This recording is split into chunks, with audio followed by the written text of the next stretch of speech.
Queridos amigos, abra comigo a palavra de Deus no Evangelho de Mateus nesta noite. Eu lerei no capítulo 15, o versículo de número 25. Mateus 15, 25. Então chegou ela e adorou, dizendo: Senhor, socorre-me. O nosso título nesta noite é Os Olhos da Fé que Enxergam a Cristo, ou também o clamor da fé pela salvação. Aqui está um dos mais tocantes milagres do Senhor Jesus Cristo, um dos milagres em que nós percebemos com maior clareza o coração terno do Salvador, a maneira como Ele lida com pecadores que vêm a Ele para a salvação. Queridos, é maravilhoso. Eu gostaria de fazer jus à passagem e aos sentimentos e ao teor desta verdade, mas também gostaria que você atentasse com muita calma a esta narrativa. Ela transmite o meio, o exemplo, a maneira certa de uma pessoa ir ao Senhor em oração em busca do perdão e da vida eterna. Há uma lição para nós aqui nesta noite. Nós não temos apenas uma narrativa, uma história tocante ou comovente, mas há aqui o registro do Espírito ensinando a maneira que nós devemos ir ao Salvador em oração para sermos aceitos, perdoados, salvos pelo Senhor. Deixe-me ler o contexto então. No versículo de número 21 e 22, nós lemos que o Senhor parte de onde estava, da Galileia, em direção ao norte de Israel, às partes de Tiro e de Sidom, e que ali uma mulher cananeia, que saíra daquelas cercanias, se aproxima do Senhor Jesus Cristo com uma petição muito grande, e aqui está o registro desta petição e a resposta do Senhor. E nesta petição, nesta oração dirigida ao Senhor, nós temos o padrão, o critério para termos a nossa oração por perdão e salvação respondida. Bem, o Senhor Jesus Cristo com os seus discípulos, eles partem da Galileia em direção ao norte de Israel. Olhando com mais cuidado os detalhes da narrativa aqui, como em Marcos, nós compreendemos que, na verdade, ele não saiu dos limites de Israel, permaneceu em Israel, mas chegou até as fronteiras de Israel, com a Síria, mencionada aqui como Sidom e Tiro, as principais cidades da Síria, ao norte de Israel. Não confunda com a Síria, onde estão os babilônios, mas Síria, ao norte de Israel, Sidom e Tiro, um território gentio, um território onde a luz da palavra de Deus não tinha chegado. E no Evangelho de Marcos, ele adiciona algumas informações a mais interessantes para nós. Nós aprendemos que, chegando àquele lugar, em uma determinada vila ou cidade, ele entra em uma casa, certamente de um judeu, para buscar um pequeno intervalo de descanso com os seus discípulos. Se você abrir comigo em Marcos capítulo 7, versículo 24, nós lemos esses detalhes. E levantando-se dali, foi para os termos de Tiro e de Sidom, os termos, a fronteira, e entrando numa casa, não queria que alguém o soubesse, mas não pôde esconder-se.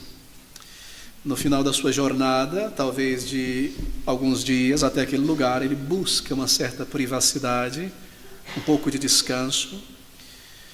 E nós lemos que uma certa mulher que sai das regiões de Tiro e Sidom, da sua área, do seu país, entra nos termos de Israel em busca do Senhor Jesus Cristo. E ela vai primeiramente atrás dos discípulos. Ela ouviu de alguma maneira sobre a fama do Salvador e a notícia que ele estava próximo da sua cidade chegou até ela de alguma maneira, e ela deixa a sua cidade, os seus termos, entra em Israel em busca do Senhor Jesus Cristo. E nós lemos em Marcos que ela primeiro se encontra com os discípulos do Senhor Jesus Cristo. No versículo de número 25, nós vemos que esta mulher, cuja filha tinha um espírito endemoniado, ouvindo falar dele, foi e lançou-se aos seus pés. Veja, Marcos está narrando metade da história. A primeira metade nós lemos em Mateus. Esta mulher procura os discípulos, ela já estava buscando acesso à presença do Senhor Jesus Cristo, mas ela não consegue. E ela clamava nas ruas, tendo visto o Senhor andando por ali, por aquela cidade: Jesus, filho de Davi, tem misericórdia de mim, que a minha filha está terrivelmente endemoniada. E então o Senhor entra na casa, e ali algo mais acontece nesta narrativa.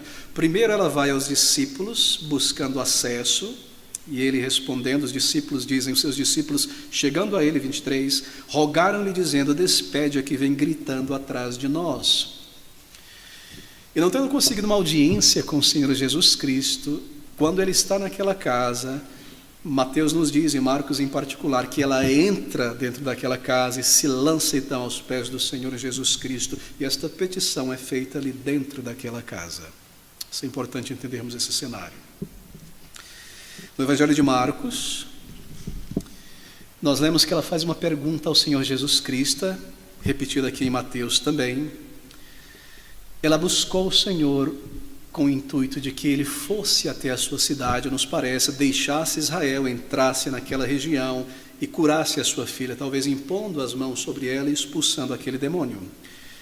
Sua filha estava machucada por um demônio, lançada de um lado para o outro. Todos aqueles sintomas da possessão, alguém que se lança ao chão, a epilepsia e tantas outras coisas aumentadas, magnificadas pela possessão desse demônio. E você pode imaginar uma mãe vendo a sua filha há muitos anos nessa condição. E ela corre, ela vai em direção ao Senhor Jesus Cristo. E aqui nós temos então, registrado na palavra de Deus, um encontro muito interessante, talvez estranho à primeira vista, certamente bastante peculiar. Inicialmente, entrando na casa, ou melhor, antes de entrar na casa, ela diz essas palavras ao Senhor Jesus Cristo, aqui registradas em Mateus, no versículo de número 22. Estando ele na casa, ela entra, se lança aos pés do Senhor Jesus Cristo e faz a petição. Mas antes de chegar na rua, vendo o Senhor atrás dos discípulos, tentando entrar na presença dela, ela sai gritando, e eis que uma mulher cananeia que saíra daquelas cercanias, clamou dizendo, Senhor, filho de Davi, tem misericórdia de mim, que a minha filha está miseravelmente endemoniada. Marcos estende um pouco mais esses detalhes. Ele nos diz que ela queria que ele saísse dali, como mencionei, e fosse com ela, para que curasse a sua filha, para que ele entrasse no território gentio. Queridos amigos, aqui está uma mulher em pedaços, sua filha naquela condição, louca, fora de si, a vida destruída, e ela apela em sua alma, em seu coração, ao Senhor Jesus Cristo por socorro, por ajuda.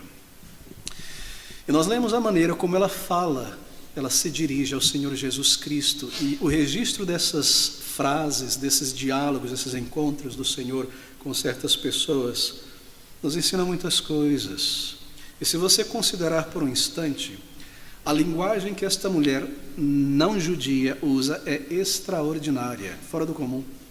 Ela diz, Senhor, filho de Davi, tem misericórdia de mim. Mas veja, ela era uma cananeia, e Marcos nos diz que ela era grega, o que significa dizer que ela era pagã. É esse o significado de ser grego, adorador de ídolos. Ela era da Ciro-Fenícia, uma pagã. E nos lábios de uma mulher cananeia, pagã, nós vemos uma declaração intrinsecamente judaica, pronunciada e entendida por aquelas pessoas que sabiam e que criam que o Messias, o Salvador, era descendente de Davi, e o escopo desta promessa, muito importante você perceber isso. Esta mulher cria na divindade e messianidade do Senhor Jesus Cristo. Isso é surpreendente, porque ela não era judia, ela não tinha aprendido, ela não estava nas sinagogas, ela não viu estas coisas desde a infância, mas a mensagem, a verdade de Deus chegou até ela de alguma maneira.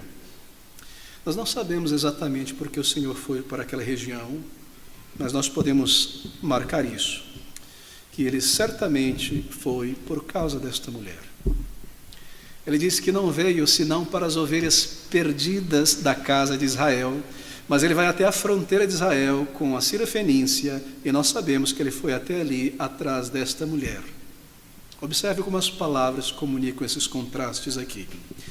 Ela era uma cananeia, adoradora de ídolos, e como todos os cananeus, tinha o seu deus número 1, Baal, e uma miríade de deuses e subdeuses menores, e ela adorava esses deuses, ia ao templo desses deuses, queimava incenso a esses deuses, fazia libação a esses deuses, e carregava suas mandingas e coisas supersticiosas por toda parte. E muito provavelmente ela apelou a esses deuses, a essas mandingas, aos seus curandeiros e xamãs, pela cura da sua filha, e não encontrou absolutamente nada. Uma mulher profundamente supersticiosa, mas ainda assim ela declara, Senhor, filho de Davi. Esse, queridos, é um termo muito especial na palavra de Deus. Filho de Davi é um título que aponta para Cristo, a sua humanidade, a sua encarnação como descendente de Davi, a promessa de Deus dada a Davi. Assim, ela entendia que Jesus Cristo era aquele que os profetas de Israel por tantos séculos profetizaram que viria. E somente uma pessoa que cresce nisso, de fato, declararia com entendimento essas palavras. Bem o que ela sabe a respeito do Senhor Jesus Cristo. Ela não foi treinada na sinagoga, bem, ela sabia o suficiente para lhe levar a buscar o Salvador com fé, crendo que ele era apto para realizar aquilo que ela desejava tanto, socorrê-la. Ela cria no que ela estava dizendo. Ela não estava meramente declarando uma frase que normalmente era declarada entre os judeus. Ela não tinha apenas aprendido o vocabulário de Sião e assim repetido. Você vê, às vezes você encontra com alguém que não é evangélico ou é de uma outra religião e essa pessoa descobre que você é um crente em Jesus e ela começa a usar certos termos do vocabulário judaico. Paz no Senhor, nem vai na igreja. Vaso, bênção, é mais ou menos isso. Não. Ela não está apenas repetindo algo que ela aprendeu ou ouviu segundo a religião dos judeus. Ela usa uma frase, um termo que se refere ao Senhor, que somente pessoas que realmente compreendiam o escopo da menção do Messias declarariam. Veja, deixa-me tentar colocar nesses termos. Ela não cria no Senhor Jesus Cristo, ou não olhava para o Senhor Jesus Cristo, como muitos dos judeus, como o Messias da prosperidade de Israel. Não era esse o Messias que ela via em Jesus Cristo. Porque ela diz aqui, filho de Davi, e essa declaração está ligada a uma promessa dada por Deus a Davi, e nós lemos no Salmo, que quando o Messias viesse, descendente da linhagem de Davi, a sua salvação seria manifesta a todos os gentios, ele seria o Salvador do mundo. Ela olha para ele como Jesus, o Salvador, vindo de Deus para salvar o mundo, e não como o Messias da glória terrena e da prosperidade de Israel, como a maioria daqueles judeus. É isso que está por trás desta declaração: Jesus, filho de Davi, tem misericórdia de mim. Não é maravilhoso, queridos amigos? Mas de repente, o texto se torna um tanto estranho, porque no versículo 22 e 23 nós lemos a resposta do Senhor Jesus, mas ele não lhe respondeu palavra. E os seus discípulos, chegando a ele, rogaram-lhe, dizendo: despede-a, que vem gritando atrás de nós. Você pode ver a agonia dos discípulos, ouvindo o grito, o clamor daquela mulher. Eles não aguentavam e disseram: Senhor, manda ela embora, despacha logo essa mulher, nós não aguentamos mais essa gritaria. E ele, respondendo aos discípulos, e muito provavelmente ela estava próxima e ouviu essas palavras, o que aumenta, na verdade, a estranheza desse texto. E ele, respondendo, disse: eu não fui enviado senão às ovelhas perdidas da casa de Israel. O Senhor não responde uma única palavra, tendo ouvido os gritos e o clamor daquela mulher. Aparentemente ele a ignora, não deu qualquer atenção, mas veja, ela persiste em gritar e em declarar. E no versículo 23 ela segue dizendo, e os discípulos querem despedi-la, e ela persiste. E assim, tendo sido ignorado pelo Senhor, deixe-me fazer um parênteses, algo que nunca aconteceu antes, nem depois, porque qualquer pessoa que foi a Cristo em busca de uma bênção, a salvação, Cristo nunca lançou fora, Cristo nunca recusou. E não tendo sido ouvido pelos discípulos, eu não sei o que ela perguntou aos discípulos, ela vai ao Senhor Jesus diretamente. Talvez ela se aproximou de Pedro e disse: Pedro, João, diz para ele me ouvir, me leva até ele, me permite ter uma conversa a tantas pessoas, mas põe meu caso na frente. Eu não sei o que ele disse a esses discípulos. Será que vocês podem persuadi-lo, levar o meu caso até chegar a ele? De outra maneira, ele nunca saberá que eu existo, nem o que está acontecendo em minha vida. Mas ele não mandaria embora aquela mulher como os discípulos desejavam tanto.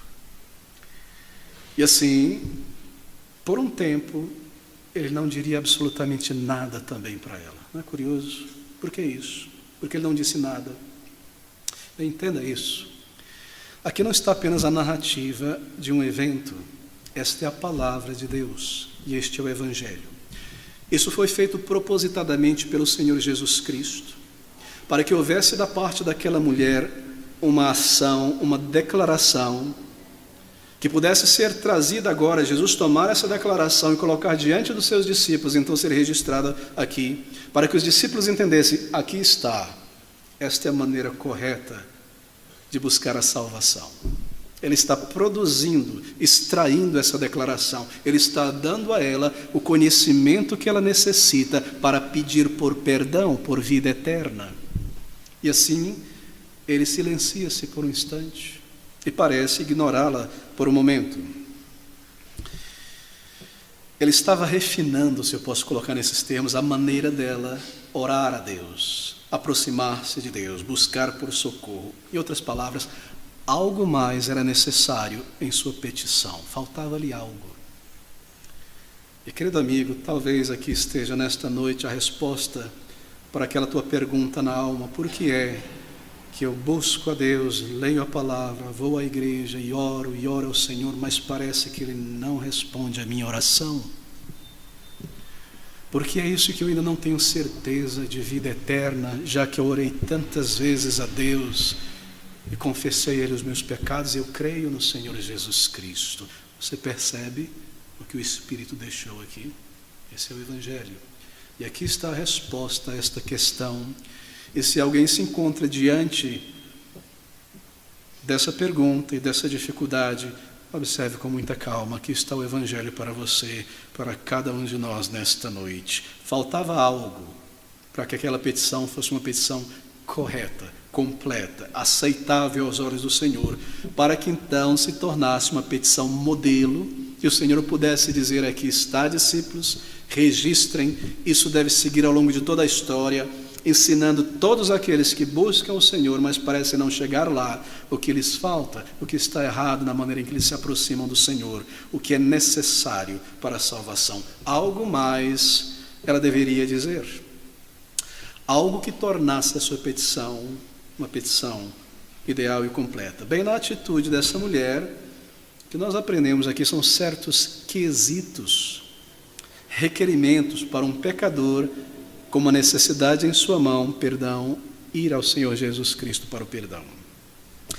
Eu creio que nós podemos destacar aqui 4 quesitos, pelo menos. E a primeira coisa certa, devo dizer positivamente, na atitude desta mulher, não é o que ainda está faltando, mas ela tinha muita coisa correta na sua maneira de buscar o Senhor. A primeira coisa certa na atitude dela é que ela estava consciente da sua grande necessidade. É claro, ela estava agonizando por sua filha. Suas vísceras sentiam profundo amor e compaixão por sua filha. Ela não tinha dúvida, era algo consciente. Eu tenho uma dificuldade, eu tenho um problema muito grande. Isso era claro, latente diante dela. A moveu a ir ao Senhor Jesus Cristo. Ela foi a Ele com essa atitude, consciente da sua necessidade, uma grande necessidade, um senso de necessidade. E foi a Cristo sabendo que somente Ele poderia lidar com essa necessidade. E esse é o primeiro quesito para buscar a salvação e receber uma resposta de Deus. Você possui um verdadeiro senso da sua real necessidade do perdão de Deus? Ou tudo é uma questão mecânica de seguir um protocolo que eu entendi deve ser seguido? A tua oração você significa com sentimentos, com intenção, desejo consciente e real de um fato concreto? Eu preciso de perdão porque eu sou pecador, você está consciente disso? Ou será apenas eu preciso seguir pelos mecanismos, os protocolos do Evangelho para que eu alcance esta bênção? Você consegue ver e enxergar a tua culpa, a tua condenação diante de um Deus santo, esse grande problema, esta grande necessidade? Aqui está, a primeira coisa na atitude dela, ela estava consciente, ela não duvidava, ela sabia muito bem o seu problema. Em segundo lugar, nós vemos aqui também que ela tinha uma crença, deixa-me colocar em termos mais bíblicos, ela tinha fé Fé, queridos amigos, fé em Jesus Cristo, que Jesus Cristo era o Filho de Deus. Esse é o segundo quesito. Você deve, de fato, ao ler e aprender sobre o Senhor Jesus Cristo, crer que Ele, embora eu não o veja com os olhos humanos, eu posso vê-lo com os olhos da fé, e Ele, de fato, é o Salvador que ouve e responde, salva e perdoa. Eu não posso ir a Ele apenas como que atirando no escuro. Eu vou a Ele porque eu estou vendo, eu vou em direção a Ele. Não é uma tentativa. Crer no Senhor não é meramente crer intelectualmente na pessoa do Senhor Jesus Cristo e ter então suas ideias sobre como adorá-lo, como servi-lo, mas é crer no que Ele diz, que Ele é o único caminho que conduz a Deus e ao perdão, a sua pessoa é a salvação, Ele é o Salvador, e se eu não for a Ele, eu não tenho a salvação. Este é o remédio provido por Deus para a minha enfermidade, e não há outro, e se eu não beber deste remédio, eu não serei curado. É nesse sentido, crer em Jesus Cristo. Ter entendido quem Ele é, e o que Jesus Cristo fez para reconciliar pecadores consigo mesmo. Você entende isso? Ou talvez isso ainda é uma mera frase aprendida no vocabulário cristão. O sangue de Jesus tem poder. Mas o que isso quer dizer? A cruz de Cristo, mas o que isso quer dizer? Jesus, o Salvador, e o que isso significa? Você crê porque compreende isso? Ela entendia isso. Jesus, filho de Davi, tem misericórdia de mim. Ir a Deus em oração por meio do Senhor Jesus Cristo. Queridos amigos, eu preciso estar consciente de que eu não posso ir diante do Senhor trazendo em minhas mãos uma recomendação minha própria, da minha bondade, da minha boa pessoa. Não será aceito pelo Pai. Eu preciso ir ao Pai com Cristo, por meio de Cristo, com sua autoridade, os seus méritos. Isso é claro na sua mente quando você ora a Deus. Você clama a Ele dessa maneira. Eu preciso do Salvador, eu preciso de alguém que pague em meu lugar, de outra maneira eu serei condenado, por isso eu vou a Deus consciente de que a minha ida a Ele é através dos méritos de Cristo. Ela entendia isso, mas ela tinha algo mais também, ela tinha persistência. Em outras palavras, ela era sincera no que ela estava dizendo. Ela não apenas repetia, como eu ensinei, frases. Veja, esta mulher não está fazendo uma tentativa no escuro, como ela fez com os médicos, os xamãs e os deuses da sua nação, não. Ela não disse a si mesma, bem,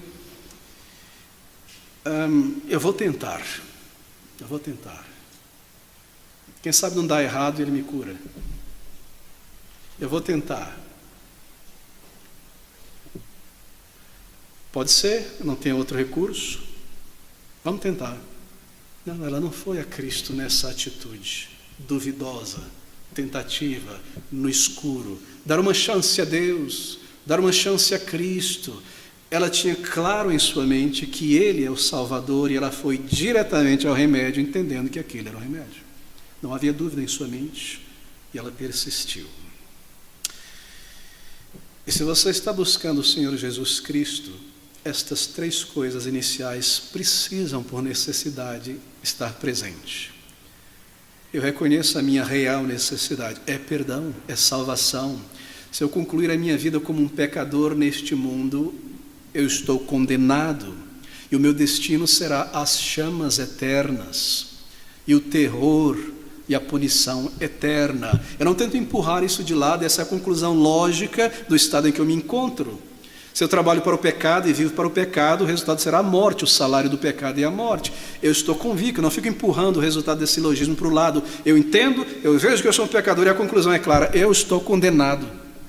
E eu aprendo sobre o Senhor Jesus Cristo, eu compreendo o que Ele veio fazer, então eu estou convicto, eu devo ir a Ele, à salvação no Senhor Jesus. E conforme ela vai a Cristo, há impedimento, ela persiste, ela sabia que Ele podia curar. E ela grita, e ela tenta chegar ao Senhor Jesus Cristo, e essa persistência deve estar em nossa busca. 3 coisas, quesitos, que já estavam presentes na maneira como ela foi a Cristo. O senso de necessidade, crença ou fé na obra do Senhor Jesus Cristo no lugar de pecadores e a sua persistência, mas lhe faltava algo. E é por isso que o Senhor Jesus adiou a resposta e adiou a ajuda, até que aquela oração, aquela petição se tornasse uma petição completa e a maneira desta mulher fosse, assim por dizer, uma maneira correta de buscar a ajuda de Deus. Bem, o versículo 24, Jesus Cristo, o Salvador, responde aos seus discípulos. E ele respondendo disse: eu não fui enviado, senão às ovelhas perdidas da casa de Israel. Talvez ela ouvisse por perto essa palavra. O que ele quer dizer, eu não fui enviado, senão às ovelhas perdidas da casa de Israel? Ela ouviu isso. E é isso que ele quis dizer. Ela é uma cananeia, uma grega, adoradora de ídolos da imaginação humana. E os senhores da vida desta mulher, que conduzem a sua vida, o seu destino e tudo mais, são ídolos feitos pela imaginação e a mão de homens. Eu, como uma cananeia, ela sempre confiou nesses deuses, buscou deles o auxílio, se dirigia ao templo deles em busca de uma bênção para uma necessidade. Ela sempre teve estes ídolos como Senhor.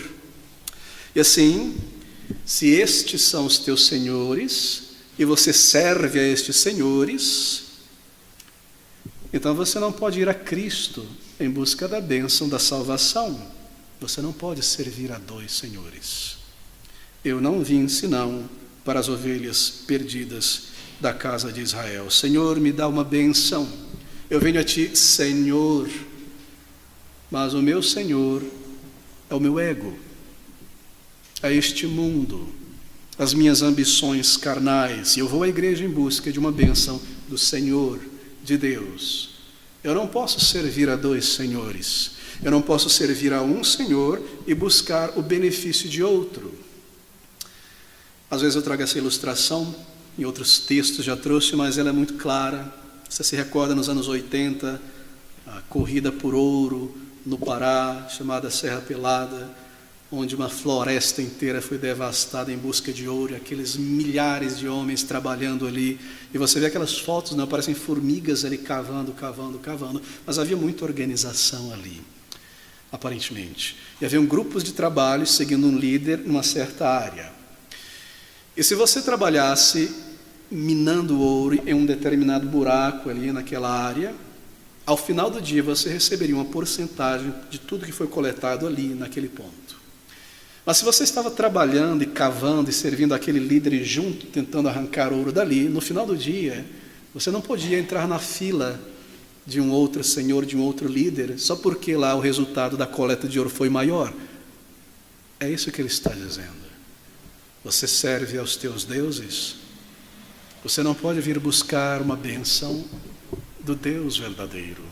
Eu não vim, eu não fui enviado, senão as ovelhas perdidas de Israel. Você tem que entrar na fila da mina que você trabalha. Vai aos teus ídolos, vá aos teus senhores. Não é ele que você serve. Assim, querido amigo, está a lição para nós aqui. Não é somente o caso de uma mulher de uma outra religião ou nação ir ao Senhor Jesus Cristo e declarar: Senhor, eu creio, onde está a minha bênção? Eu declaro, eu creio, cadê minha bênção? Cadê minha riqueza, minha prosperidade, minha saúde? Eu declaro, enquanto eu sirvo o Senhor, pecado ao longo da semana. É isso que ele está dizendo aqui.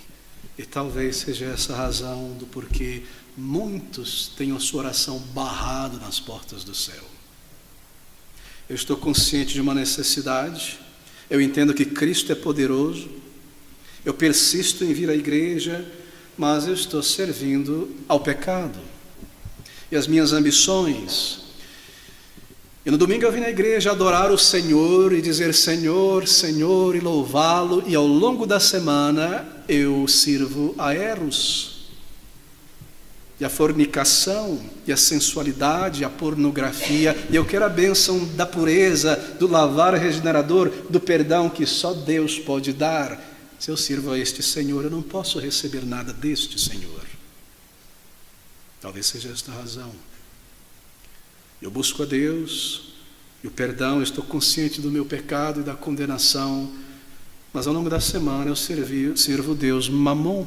E tudo que me interessa é como eu vou crescer na minha carreira e ganhar mais, não importa a maneira, se é desonesto, é honestamente, tudo que importa é que eu faça meus pontos, ganhe minha porcentagem, aumente o meu salário, progrida a minha carreira, eu sirvo a Mamon.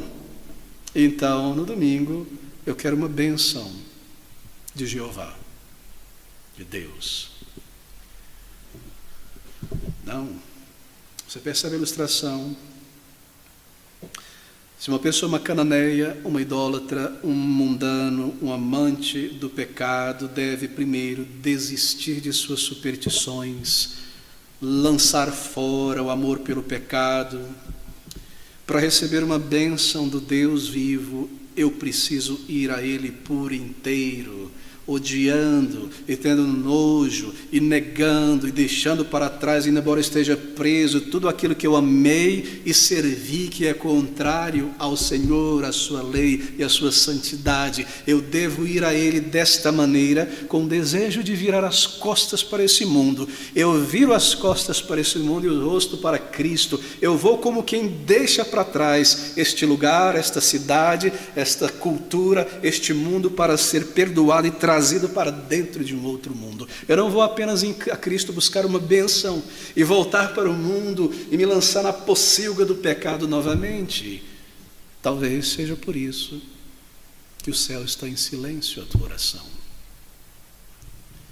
Não é possível servir a Deus e ao pecado. Onde está a minha bênção? Mas será que você já abandonou os teus falsos deuses? Isso é o que o silêncio de Cristo está dizendo a ela. E a mesma verdade se aplica a cada um de nós. Se você ama teus pecados, teus prazeres pecaminosos, tuas ambições carnais, tua liberdade para pecar, teu entretenimento pecaminoso, isto é parte da tua vida, e você quer uma bênção do céu e continuar nestas coisas, não se iluda. Ele não te receberá, Ele não responderá. E você pode se irar comigo e me apedrejar na saída desta igreja, mas esta verdade permanece em pé. Não podeis servir a dois deuses. É simplesmente impossível. E você diz: esse é um mundo maravilhoso. Eu quero explorar as possibilidades deste mundo. Eu quero conseguir minha fortuna, meu prazer, minha alegria aqui, e também a bênção de Deus, a bênção do perdão. Mas, querido amigo, com o perdão de Deus vem uma nova vida, e você não a deseja. E com o perdão, o apagar do registro da culpa, vem também um novo caráter, mas você não quer isso, e prova que não quer, permanecendo em teus pecados, enquanto deseja uma bênção de Deus. Salvação não é apenas o perdão de pecados, é também uma nova vida. E você passará a odiar as coisas que você tanto amava, que te afastavam de Deus. E você sabe disso. E talvez isso não te leve ao Senhor. E a menos que você faça de Cristo teu Salvador e Senhor, você não pode tê-lo em tua vida. Não se pode dividir Cristo dessa maneira. Não é possível ser um discípulo deste mundo e um discípulo de Cristo ao mesmo tempo. Aquela mulher deveria tornar-se uma adoradora do Deus verdadeiro, uma membra do povo de Deus, uma ovelha perdida da casa de Israel, salva para receber uma bênção do Deus de Israel, ser uma filha de Deus. O que isso quer dizer? Ela busca uma bênção para um grande problema. É claro que Cristo não negaria. O Senhor Jesus Cristo sabia o que estava fazendo. Certamente, Ele age propositadamente aqui. Ele sabia que o momento chegaria em que aquela mulher que desejava algo do Senhor daria a Ele primeiro algo.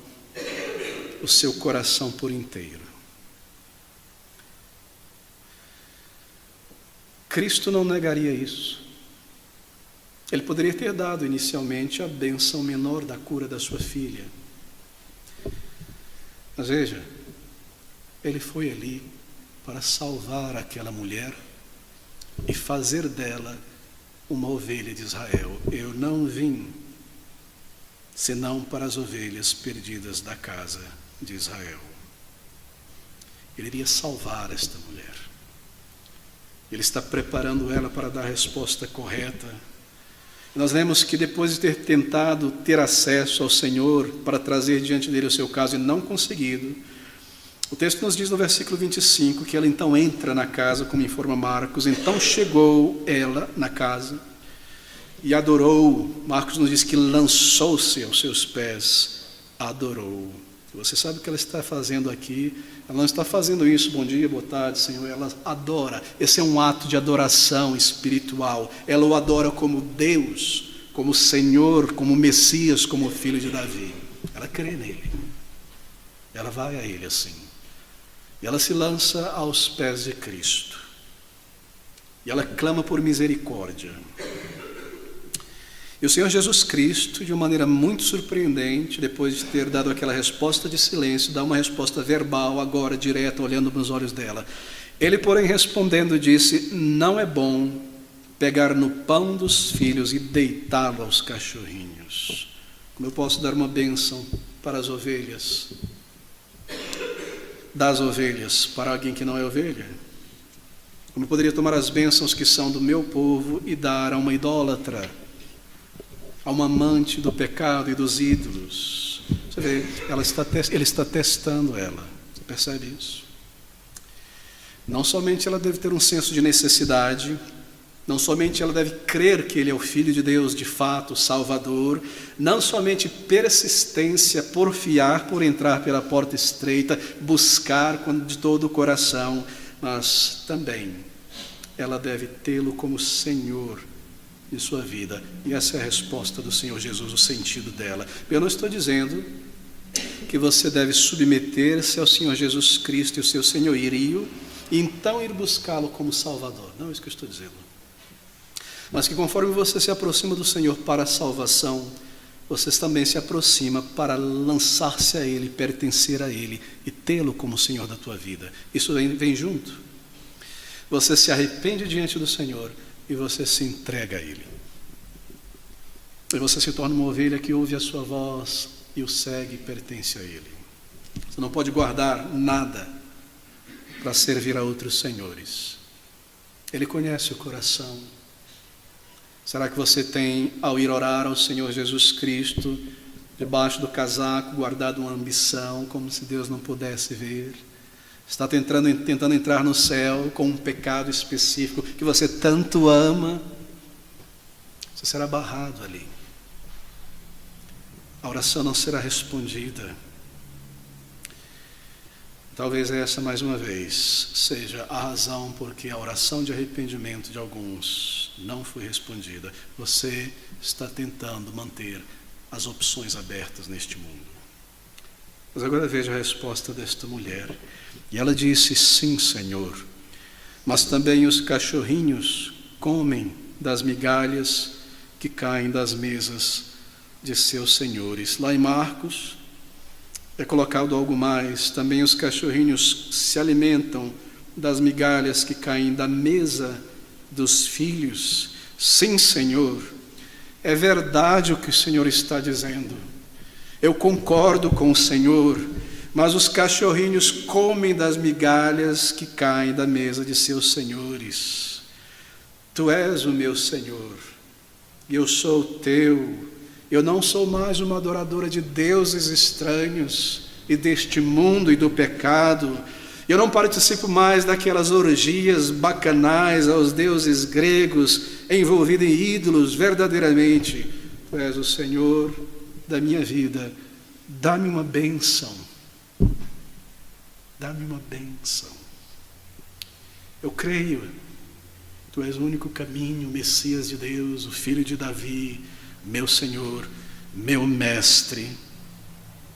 E foi nesse momento, nós lemos, o momento que o Senhor estava esperando, que o Senhor responde. Então respondeu Jesus e disse-lhe: ó mulher, e mulher aqui é um termo de grande respeito, usado mesmo a Maria.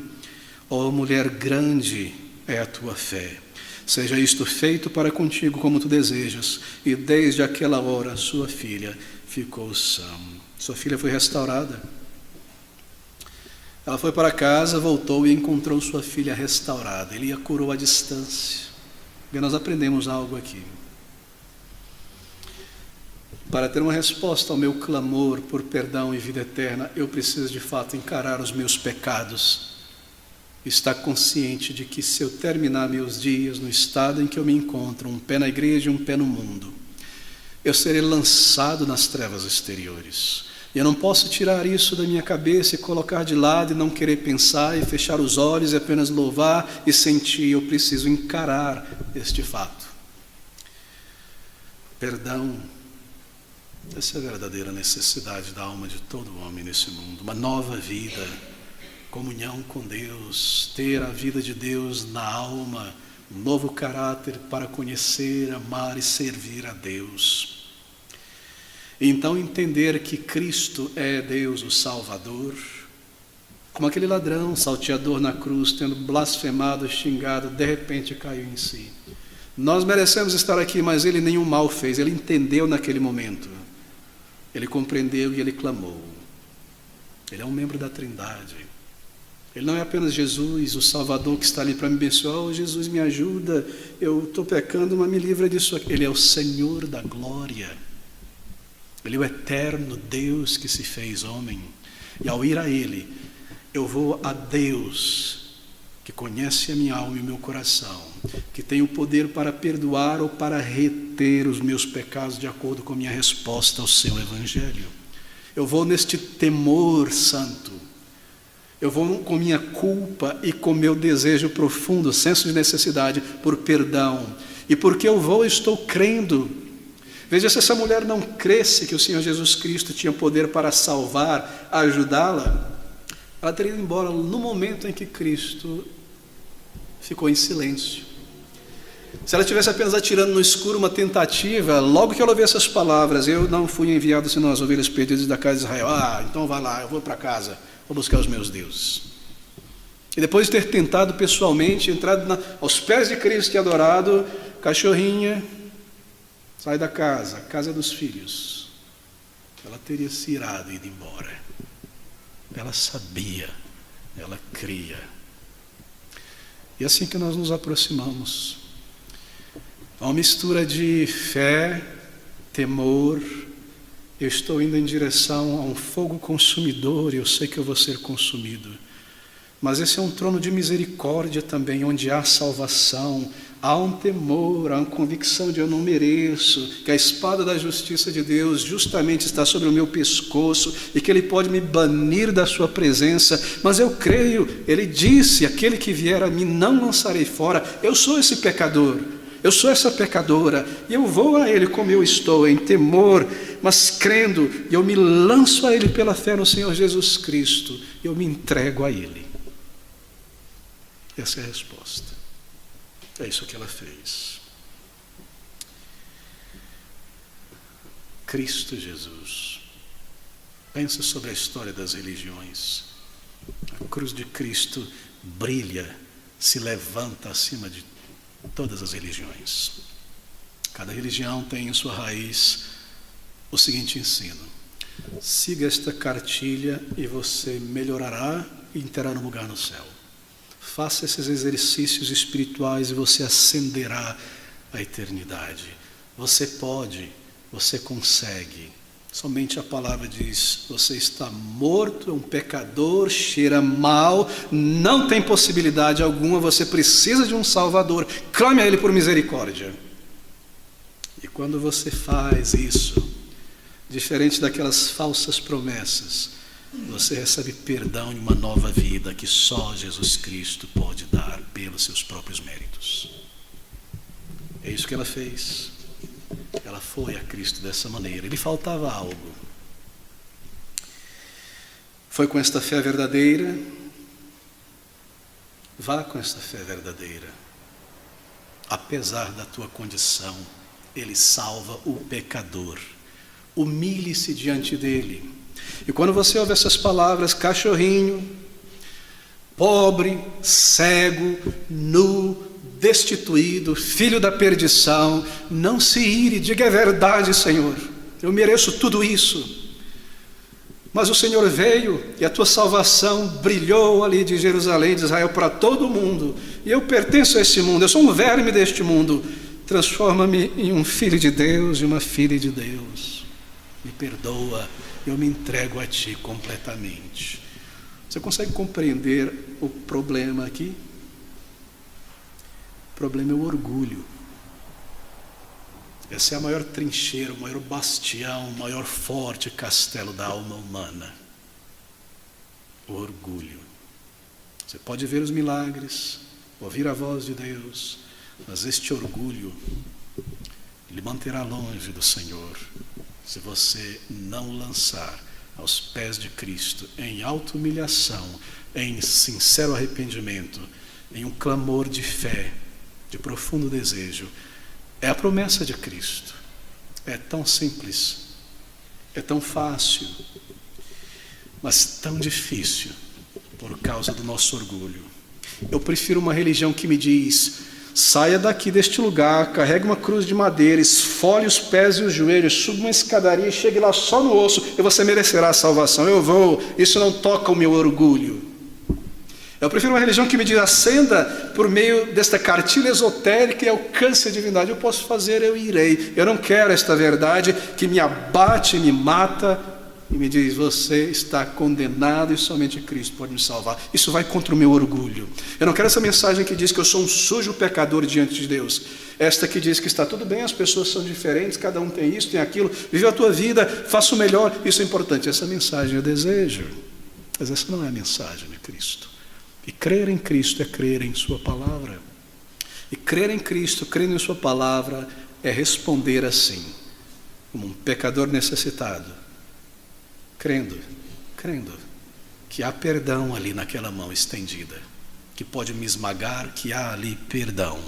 Olhe para essa mão poderosa do Senhor, pronta para destruir o pecador, e veja ali o sinal daquela cruz do seu amor. Vá dessa maneira.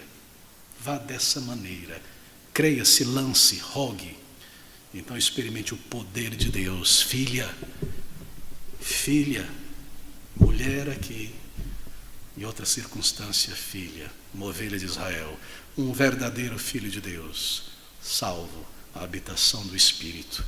Não é maravilhoso, querido amigo? Está aqui a resposta para o silêncio do céu. Você deve ir a Ele por inteiro. Você o busca dessa maneira, você o encontra em arrependimento e fé, você é salvo por Ele e você é salvo para sempre. Vamos orar juntos. Ó Senhor Deus, nosso Deus, grande, eterno, misericordioso Deus que enviou o Salvador a este mundo, ajuda-nos. Quão imenso, colossal é o nosso orgulho. Quebra-o por inteiro, Senhor, e toma toda a nossa autossuficiência e transforma em milhões de migalhas e assim reconstrói uma nova vida para Ti, uma nova criação para todos aqueles que se aproximarem de Ti, conforme é a Tua promessa, para a glória do Senhor Jesus Cristo, que tanto amou e se entregou para cumprir tudo o que Ele disse e não lançar nenhum que for a Ele fora. Nós Te agradecemos, nós Te rogamos, em nome do Senhor Jesus e para o Teu louvor. Amém.